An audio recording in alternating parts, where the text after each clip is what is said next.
తనని సంతలో గేదె నమ్మినట్టు అమ్మిన అన్నల్ని దేవుడు తీసుకొచ్చి ఆయన కాళ్ళ ముందు పడేస్తే తను బయలుపరుచుకున్న తర్వాత నేనన్నా మీ యోసేపుని అన్నప్పుడు వాళ్ళు భయపడి దూరంగా జరుగుతారు. అప్పుడు అంటాడు, వాళ్ళని పట్టుకొని ఎలుగెత్తి ఏడ్చి, నేను మీకు ఏదన్నా అపకారం చేస్తానేమో అనుకోవద్దు,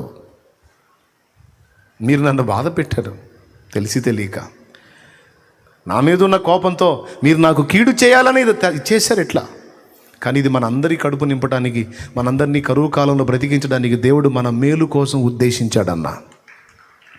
నేను మీకు ఏదన్నా చేస్తానని మీరు అనుకోవద్దు, నేను మిమ్మల్ని పోషించదను, నేను మీకు మేలు చేసేదను అన్నాడు.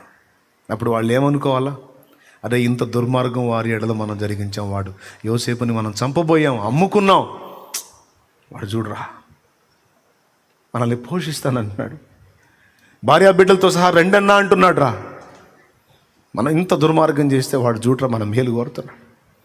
ఇంత నీతిమంతున్నా మనం అమ్ముకున్నాం, ఇంత మంచివాడినా, అందుకే రా దేవుడు వాడి కాళ్ళ మీద మనం పడేటట్టు చేశాడు. బా దేవునికి స్తోత్రం. అమ్ముకున్న వాళ్ళే వచ్చి కాళ్ళు పట్టుకొని నువ్వే మాకు దిక్కనేటట్టు చేశాడు దేవుడు. రోషం గలవాడు నా దేవుడు.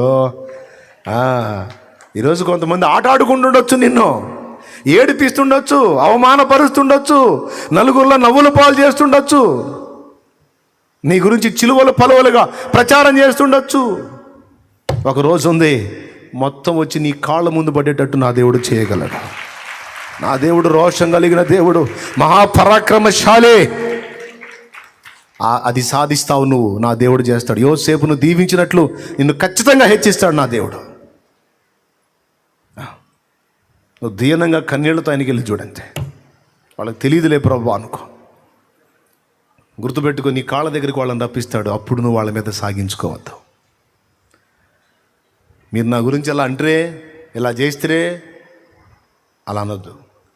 వాళ్ళు ఖచ్చితంగా దేహి అని నీ దగ్గరికి వస్తారు. అప్పుడు యోసేపులాగా నువ్వు అను, నేను మిమ్మల్ని పోషించేదను అను, నేను మిమ్మల్ని ఆదుకునేదను, నేను మీకు మేలు చేసేదను అను. ఖచ్చితంగా ఆ రోజు ఒక రోజు రాబోతుంది, మున్ముందు దినాలలో ఎదురు చూడంతే జరిగిద్ది. నీ ముందుకే వచ్చి సిగ్గుపడేటట్టు చేస్తాడు. నిన్ను అనుకున్నందుకు, నిన్ను ఆడిపోసుకున్నందుకు, నిన్ను ఎగతాళి చేసుకున్నందుకు వాళ్ళే సిగ్గుపడి వాళ్ళని వాళ్ళే చీకొట్టుకునే రోజు ఒక రోజు వస్తుంది. ఆ దినాన వాళ్ళని ముందుకు వచ్చినప్పుడు వాళ్ళు చేసిన కీడు మర్చిపో, వాళ్ళ ఎడల దేవుని ప్రేమ చూపి అపకారాన్ని మనసులో ఉంచుకోకుండా వాళ్ళకి మేలు చేయి. హల్లెలూయా. జైలు పాలు చేసింది పోతీఫెరో భార్య, ఇప్పుడు అధికారి అయ్యాడు. తీసుకురండ్రా ఆ సైతాను మొహం దాన్ని తెస్తారా తేరా, ఏయండ్రా ఉరేయండ్రా అంటే ఎయిరు, కానీ ఆయనకి టచ్ కూడా చేయలే. ఒకవేళ ఆమె కనపడితే యోసేపు ఏం చేస్తాడో తెలుసా? యోసేపు సైకాలజీని బట్టి చెప్తున్నా, ఏం చేస్తాడు మీరు చెప్పండి? ఆమెను కూడా అంటాడు అనమాట, అమ్మా నీవు భయపడొద్దు, నిశ్చయంగా నేను నీకు సహాయం చేస్తాను, నీవు నాకు ఇప్పటికీ తల్లివేనమ్మా అంటాడు ఆయన. అది యోసేపు అంటే. అవకాశం చిక్కింది కదా అని సాధించేవాడు కాదు, సాధించే ఛాన్స్ ఉన్నా పోనీ లేని వదిలేసేవాడు, ప్లస్ కాపాడేవాడు యోసేపు. అది దేవుని బిడ్డగా మనలో దేవుడు ఆశిస్తుంది. వాళ్ళు చేసిన కీడులు, వాళ్ళు చేసిన అపకారాలు మరచిపోవాలి. నీకెంత ద్రోహం చేశాను, ఏం చేసావు నాకు నువ్వు ద్రోహం, నీ పిచ్చి కానీ ఏం లేదు, నేను అవి ఏమి గుర్తుపెట్టుకోవాలా, వదిలేశాను. కాదు నేను సామాన్యమైన విషయం చేయాలి, నీ పట్ల నేను చాలా ద్రోహం, అవి ఏం లేవు, వదిలే. ద్రోహం లేదు, పాడలేదు. నువ్వు అనుకున్నావా, నీకు తెలుసా, ఏం లేదు, అదేదో చిన్న శోధన అయిపోయింది, వదిలేసే దాని గురించి. నేను అప్పుడే దాన్ని వదిలేశాను. నువ్వు చెప్తున్నావు కానీ నాకు వినబుద్ధి కూడా కావట్లే, ఏముంది అక్కడ, ఏం లేదు, నువ్వు నాకు ఎంతో ఇష్టం, అంతే, నేను నిన్ను ప్రేమిస్తున్నా, గాడ్ బ్లెస్ యూ, అంతే. అలాంటి హృదయాన్ని సాధన చేయాలి. 4, 5వది, దేవుని కొరకు నేను ఇంత చేశానని మనం చెప్పుకుంటున్నాం, ఆనందం. కానీ పౌలు ఏమన్నాడు తెలుసా? తాను ఎంత చేశాడో చెప్పలా. నేను చేసినదంతా నేను ఇచ్చిందంతా, నేను పడ్డదంతా, నా ప్రయాసంతా నేను వదిలేసి ఇంకా నా దేవుని కొరకు చేయాలని నేను ప్రయాసపడుతున్నా. ఇప్పుడే నేను పని మొదలుపెట్టినట్టు పరిగెత్తుతున్నా. ఇంకా చాలా చేయాలి, చాలా చేయాలి, చాలా చేయాలి. నాకు దేవుడు చాలా లైఫ్ ఇస్తాడు. ఆ చాలా లైఫ్ అంతా కూడా నా దేవుని కోసమే వెచ్చింపబడాలి. నాకు చాలా ఆర్థిక సమృద్ధి ఇస్తాడు. నా దేవునికి ఇంకా నేను చేయాలి. నాకు చాలా ఆరోగ్యం ఇస్తాడు. నా ఆరోగ్యము, నా శక్తి, నా ప్రాణము, నా దేహంలో ఉన్న సత్తువ అంతా ఉపయోగించి నా దేవుని ప్రకటించాలి. కొన్ని సంఘాలు కట్టాను, కొంత పరిచర్య చేశాను. దేవుడు నాకు ఇంకా శక్తిని ఇస్తాడు. ఇంకా అనేక సంఘాలు కట్టాలి. కొన్ని ఊళ్ళు ప్రభావితం చేశాను. నా దేవుడు ఇంకా సత్తువ ఇస్తాడు. మరికొన్ని ఊళ్ళు నేను ప్రభావితం చేయాలి. నేను అక్కడ చేశాను, ఇక్కడ కట్టాను, ఆడ కట్టాను, ఈడ కట్టాను, నేను చేశాను, బాగానే చేశాను అని ఆనందం పడటం కాదు. ఏం చేశాను సోదరా? చిలకలూరుపేటలో ఒక సేవ చేస్తున్నా, ఒక సంఘం కట్టి చేస్తున్నా. నసరాపేట ఒక కూటానికి వెళ్తే ఒక బ్రదరు కాళ్ళు చేతులు మొత్తం బెండ్ అయిపోయి ఉన్నాడు. ఆయన వాక్యం చెబుతున్నాడు. ఆశ్చర్యం కలిగింది. పూర్తిగా ఒక పర్సన్ తీసుకొని రావాలి ఆయన్ని. టోటల్ బాడీ అంతా ఇంతే ఉంటుంది. ఆ ఉన్న ఇంత బాడీలో కాళ్ళు చేతులు మొత్తం బెండ్ అయిపోయి ఉంటాయి. అలాంటి వాడు ఒక నోరే పని చేస్తున్నట్టుగా ఉంటాడు. ఆ మైక్ ముందుకు తీసుకొచ్చి ఒకళ్ళు కూర్చోబెడితే ఆ మైక్ని అతనికి అందుబాటులో పెడితే అప్పుడు మాట్లాడతాడు. అలాంటి వ్యక్తి కూటమి అయినాక నేను దగ్గరికి వెళ్ళా. బ్రదర్, నిజంగా ఈ స్థితిలో ఉండి మీరు దేవుని సేవ చేస్తున్నారంటే మామూలు విషయం కాదు. మీరు ప్రభువుని ప్రకటిస్తున్నారంటే గొప్ప సంగతి బ్రదర్ అంటే. దేవునికి మహిమ బ్రదర్ అన్నాడు. బ్రదర్, ఎక్కడెక్కడ పరిచర్య చేస్తున్నారంటే 3 స్థలాల్లో చేస్తున్నాం బ్రదర్ అన్నాడు. పక్కకు పోయి అనుకొని వచ్చా. మళ్ళీ దేవునికి స్తోత్రం, హల్లెలూయా. ఎవరిని? నన్ను నేనే. కాళ్ళు చేతులు బెండ్ అయిపోయి పూర్తిగా ఒక వ్యక్తి మీద ఆధారపడిన ఈయన 3 సంఘాలు కట్టి పరిచర్యలు చేస్తుంటే, నా ప్రభువుని మయంపరుస్తుంటే, ఆ స్థితిలో ఉండి కూడా యేసుని ప్రకటిస్తుంటే, దున్నపోతులాగా కాటా ఎక్కిస్తే 70 నుంచి 80 కిలోలు తక్కువ దోగను, పైనుంచి కింద దాకా ఏ వంకర లేకుండా అరికాళ్ళ ముందు నిన్నెత్తి వరకు టేపేసి కొలత అన్ని కొలతలు బాగుండి మాయరోగం నేను ఒకదాని దగ్గర చేసి చాలా చేస్తున్నట్టు ఫీల్ అవుతున్నా. అమ్మో, నేను ఇంకా చాలా చేయాలి అనుకుని అప్పుడు మొదలుపెట్టి అప్పుడు విపర్లపల్లి, నరసరావుపేట వెళ్ళి 3 సంఘాలు కట్టడం మొదలుపెట్టా. దేవునికి స్తోత్రం. ఇప్పుడు మిమ్మల్ని అడుగుతున్నాను, ఏమన్నా వంకర ఉందా నీకు? ముక్కు, కన్ను, కాలు, చెయ్యి ఎక్కడన్నా ఏం లేదా? అన్ని శరీరంలోని సకల అవయవాలు బెండైపోయిన వాడు 3 సంఘాలు కడితే అన్ని విషయాల్లో చక్కగా ఉన్న నువ్వు ఎన్ని కట్టాలా? ఎంత సేవ చేయాలా? ఎంత పరిగెత్తాలా? ఎంత ప్రయాసపడాలా? ఒకసారి ఆలోచించండి.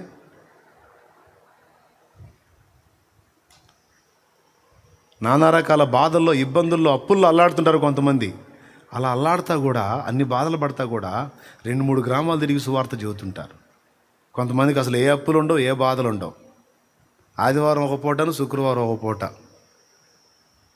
పోతే చర్చికి పోవటం, లేకపోతే కూర్చొని కాసేపు ఏదో మమ అనిపించడం, 4 మాటలు విని ఇంకా 6 రోజులు ప్రశాంతంగా జీవితాన్ని అనుభవించడమే. పొరపాటును కూడా బయటికి పోయి సువార్త చెప్పడం కానీ, 4 ఆత్మలు రక్షించడం కానీ, దేవుని పని చేయటం కానీ, సన్నిధిలో పరిచర్య చేయటం కానీ,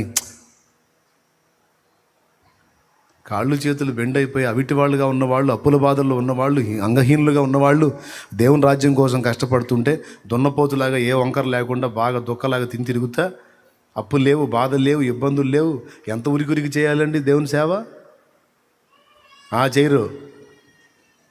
ఇంత ఉంటుంది ఇంట్లో, రాకాశ తలకాయలాగా పెట్టుకోవటం, శుభ్రంగా చూడటం. తరే రే రే రే రే తరే తరే రే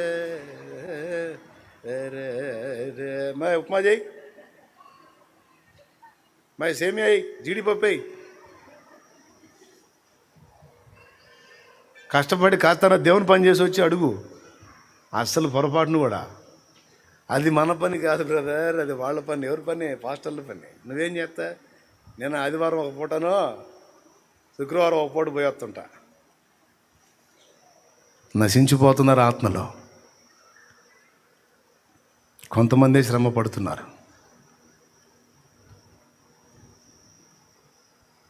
ఇప్పుడు మీటింగులు జరుగుతున్నాయి. ఈ ఎండ ఎట్టుంది? ఈ ఎండ కూడా కొన్ని ప్రాంతాల్లో మీటింగుల కోసం విశ్వాసులు కష్టపడతా ఉన్నారు. అక్కడ గార్డెన్లో కష్టపడుతున్నారు పరిచర్య కోసం. దేవుని కోసం ఏదో కాస్త చేశాను, ఏదో కొంత ఇచ్చి ఆ ఇచ్చిందే 30 సార్లు చెప్పి సాల్మన్ అని చెప్పాడే. ఒక చర్చిలో ఫ్యాన్లు ఉన్నాయంట. పాప నేను పోయి కూర్చుంటే ఎంతసేపటికి ఫ్యాన్ వేయట్లేదంట. ఎంతసేపు చూసినా.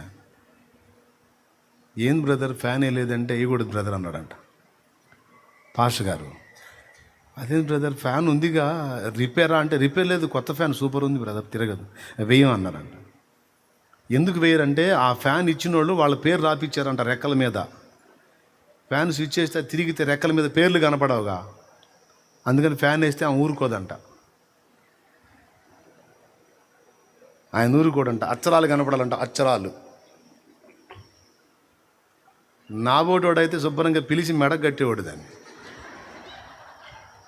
దేవునికి స్తోత్రం కలుగును కాక. చర్చిలో ఎందుకు దరిద్రం అది? శుభ్రంగా ఆమెకను వాళ్ళ ఆయనకి ఇద్దరికి 2 ఫ్యాన్లు అవసరమైతే ఒకటి నేను కొని వాళ్ళ పేర్లు రాపిచ్చి మూర్ఛరోగి మెళ్ళ బిళ్ళల్లాగా ఆ ఫ్యాన్ మెడకు కట్టి పంపించేవాడిని. తిరిగమ్మ ఇటు తిరిగని. కొంతమంది ఇట్లాంటి వాళ్ళు ఉన్నారు. ఏదో కొంచెం చేయటం దాన్ని 20 సార్లు చెప్పటం. కుడి చేతితో ఇచ్చింది ఎడం చేతి తెలియకూడదు అన్నాడు. నేను ఆ ఇచ్చిన దాన్ని బట్టి గుర్తింపబడాలని కోరుకోవద్దన్నాడు. చూసేవాడు రహస్యమందు చూశాడు, తప్పకుండా నీకు ప్రతిఫలం ఇస్తాడు అని చెప్పాడు. హల్లెలూయా. దేవుని కోసం ఎంత చేసినా తృప్తి పడకూడదు, చెయ్యాలి, ఇంకా కష్టపడాలి. ఎందుకంటే ఇక్కడ ఉన్నంత వరకే మనం కష్టపడేది. ఇక్కడ ఉన్నంత వరకే దేవుని కోసం ప్రయాసపడే ఛాన్సు అయిపోయింది. ఇక ముగింపు.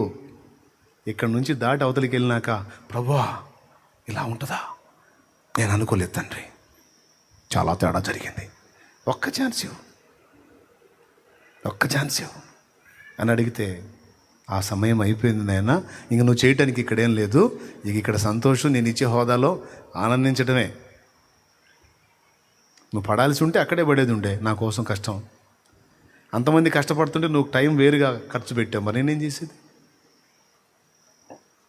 చాలామంది అర్రే అనుకుంటారు అన్నమాట. కొంతమంది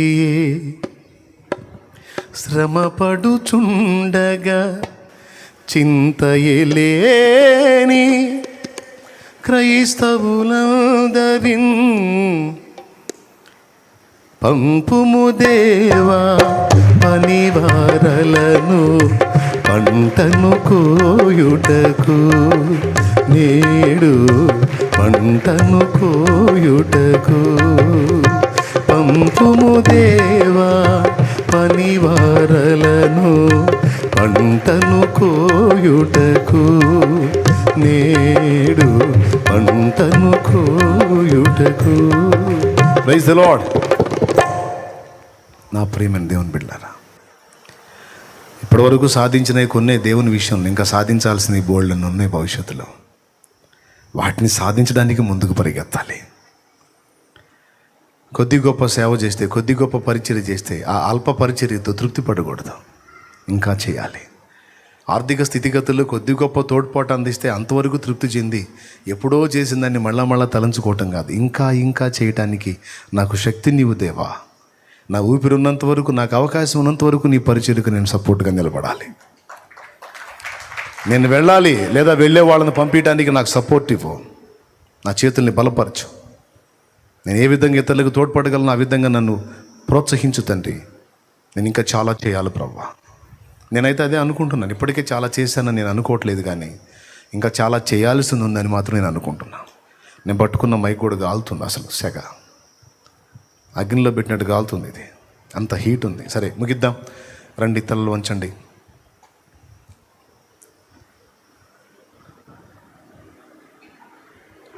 ఒక చిన్న ఆలోచన చేద్దాం, ఈరోజు ప్రార్థన చేద్దాం. దేవా, నువ్వు మాట్లాడిన ప్రతి మాట కొరకై కృతజ్ఞత స్తోత్రాలు తండ్రి అంటూ ముందు చెప్పినటువంటి విషయాలు మన మనసులో పెట్టుకోండి. మన పరిచర్య విషయంలో 4 సంగతులు: ప్రార్థించుట, సమృద్ధి దేవుడు అనుగ్రహించుంటే తోడ్పడుట. మూడవది మెసేజెస్ని. నాలుగవది ప్రార్థన విజయాలను అనేకులకు పాస్ చేయుట, షేర్ చేయుట. ఈ 4 సంగతులు. తర్వాత వెనుకున్నవి మరిచి ముందున్న వాటిని పొందడానికి వేగిరపడి నేను పరిగెత్తుచున్నానన్న పౌలు మాట తీసుకొని ఏవి మర్చిపోవాలో ఏది మర్చిపోకుండా జాగ్రత్త పడాలో ఈరోజు దేవుడు కొన్ని హెచ్చరికలు మనకిచ్చాడు. మన దోషాలు దేవుడు క్షమించాడు. క్షమించిన దోషాలను మళ్ళా ఎత్తి నువ్వు మాట్లాడొద్దు. వదిలేసాయి. దేవుడు వదిలేశాడు, నువ్వు వదిలేసాయి. ఇతరుల ఎడల నువ్వు చేసిన మేలును మర్చిపో. వారు నీకు చేసిన మేలు గుర్తుపెట్టుకో. ఇతరులు నీ ఎడల చేసిన కీడును మర్చిపో. అపకారాన్ని మనసులో ఉంచుకోవద్దు. పోనీలే అనుకో. ఏ స్థితి నుంచి దేవుడు నిన్ను తీసుకొచ్చాడో అది మర్చిపోవద్దు.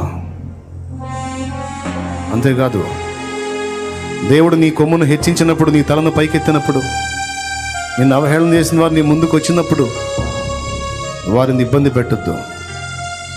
క్షమించి యోసేపు అన్నట్టు నేను మిమ్మల్ని పోషించేదను అను, నేను మిమ్మల్ని ఆదుకుంటాను అను. ఆఖరిగా దేవుని కొరకు నువ్వు ఎంత చేశావో అది మర్చిపో. ఇంకెంత చేయాలో దాని గురించి ఆలోచించు. ఆ రోజు అంత చేశాను, ఈరోజు ఇంత చేశాను, అలా చేశాను, ఇలా చేశాను, ఇవన్నీ పక్కన పెట్టాయి. ఇంకా వరల్డ్ అంతా చేయాల్సింది ఉంది. నీకు ఆయుష్ ఉంది, ఆరోగ్యం ఉంది.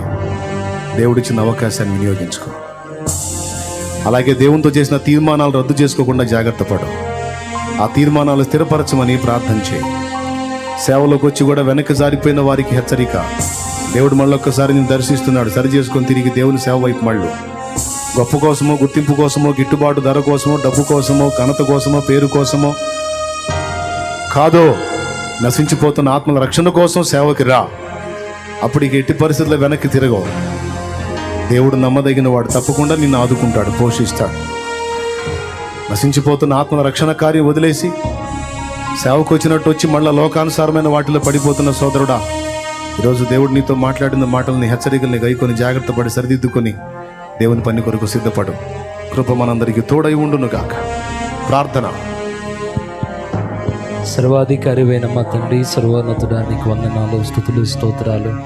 ఈ దాసుని ఇంతవరకు నిలవబెట్టి నాతో, మాతో, మా అందరితో కూడా మీరు మాట్లాడిన ప్రతి శ్రేష్టమైన మాటను బట్టి వందనాలు చెల్లిస్తున్నాం ప్రభా. విన్న ప్రతి మాట మా హృదయాల్లోనికి తీసుకొని ఈ రోజు నుంచి ఆ విధంగా బ్రతకడానికి కృపను అనుగ్రహించండి ప్రభా. ఈ శక్తి చేత మమ్మల్ని నింపమని ప్రార్థన చేస్తున్నాం తండ్రి. ఏవి మర్చిపోవాలో ఏవి మర్చిపోకూడదో ప్రతి క్షణం నా ప్రభా విన్న మాటలను అనుసరించి నాయన అడుగులు వేయడానికి సహాయం దయచేయండి.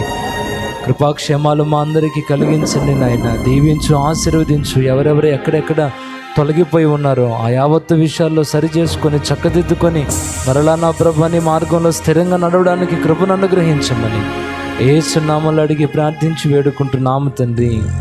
ఆమేన్, ఆమేన్. ఎవరు లేరు నాకు ఇలలో, ఆదరణ నీవేగా, ఆనందం నీవేగా.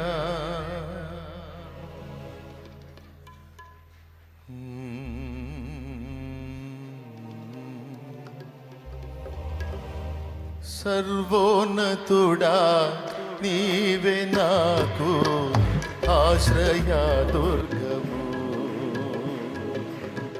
సర్వోన్నతుడా నీవే నాకు ఆశ్రయ దుర్గము. ఎవరు లేరు నాకు ఇలలో, ఎవరు లేరు నాకు ఇలలో, ఆదరణ నీవేగా, ఆనందం నీవేగా, ఆదరణ నీవేగా, ఆనందం నీవేగా. సర్వోన్నతుడా నీవే నాకు ఆశ్రయ దుర్గము.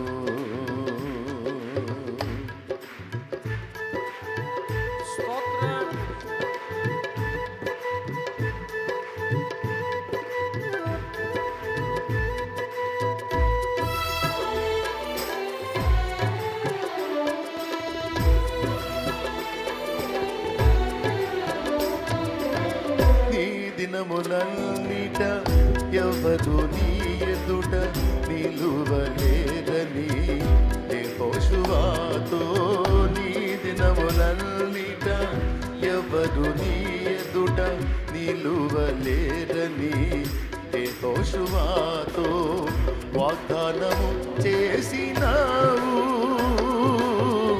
వాగ్దాన భూమిలో చేర్చినావు, వాగ్దానము చేసినావు,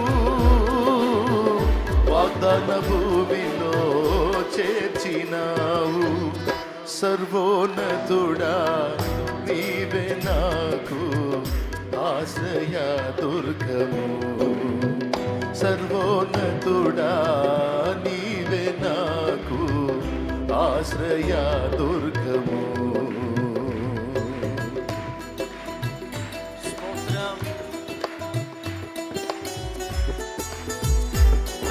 తన దాసులకు తోడయ్యుండి సింహాల నోళ్లను మూసిన దేవుడు నీకు కూడా తోడయ్యున్నాడు. ఆ సర్వోన్నతుడైన దేవుణ్ణి మనసారా ఆరాధిద్దాం, చప్పట్లు కొడుతూ. నాకు ఎవరూ లేరు ప్రభువా, నీవే నా తండ్రివి యేసయ్యా. లార్డ్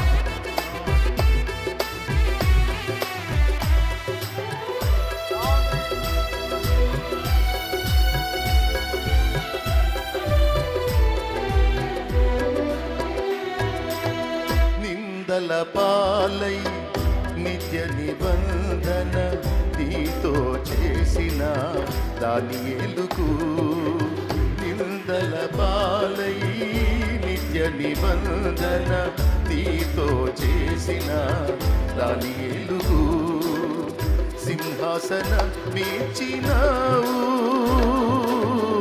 సింహాల నోళ్లను మూసినావు, సింహాసన మీర్చినావు, సింహాల నోళ్లను మూసినావు. సర్వోన్నతుడా నీవే నాకు ఆశ్రయ దుర్గము, సర్వోన్నతుడా నీవే నాకు ఆశ్రయ దుర్గము.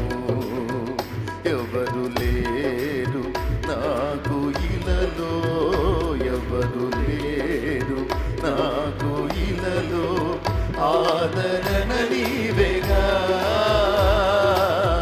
ఆనందం నీవేగా, ఆదరణ నీవేగా, ఆనందం నీవేగా. స్తోత్రం.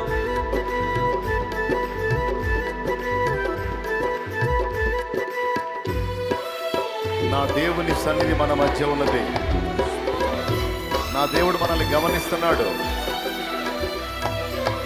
నీతి కిరీటం దర్శనముగా దర్శించిన పరిశుద్ధ పౌలుకు, నీతి కిరీటం దర్శనముగా దర్శించిన పరిశుద్ధ పౌలుకు విశ్వాసము కాచినావు, జయ జీవితము నీచినావు, విశ్వాసము కాచినావు, జయ జీవితము నీచినావు.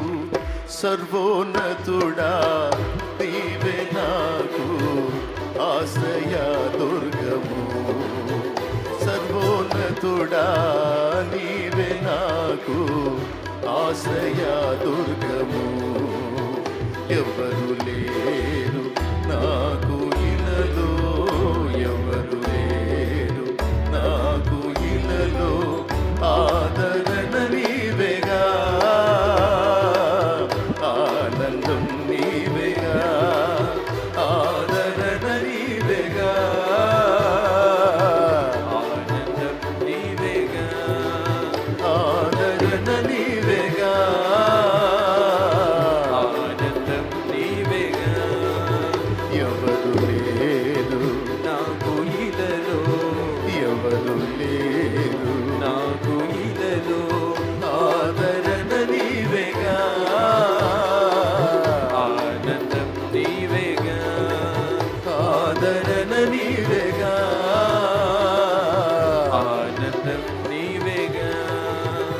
సర్వోన్నతుడా నీవే నాకు ఆశ్రయ దుర్గము, ఆశ్రయ దుర్గము.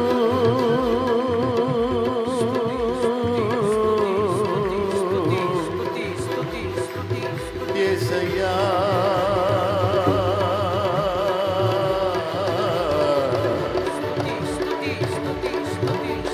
సర్వోన్నతుడా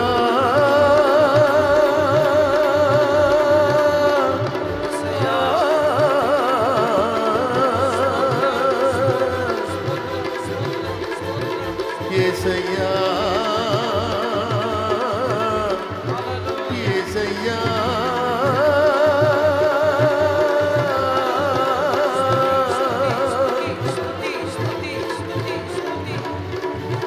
ఆశ్రయము నీవేగా, ఆనందము నీవేగా, ఆశ్రయము నీవేగా,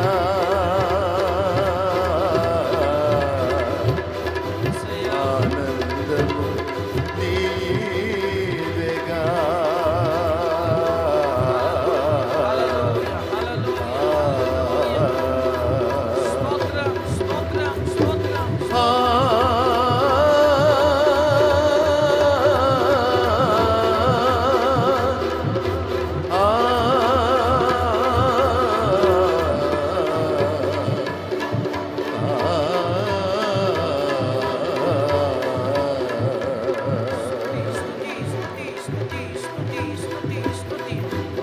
నీ దాసులకు తోడయుండి జయాన్ని అనుగ్రహించిన తండ్రి, విశ్వాస జీవితంలో జయాన్ని ఇచ్చిన దేవా, స్తుతి స్తుతి స్తోత్రం స్తోత్రం స్తోత్రం స్తోత్రం స్తోత్రం స్తోత్రం స్తోత్రం స్తోత్రం.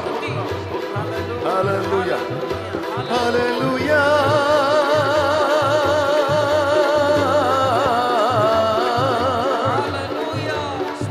హల్లెలూయా.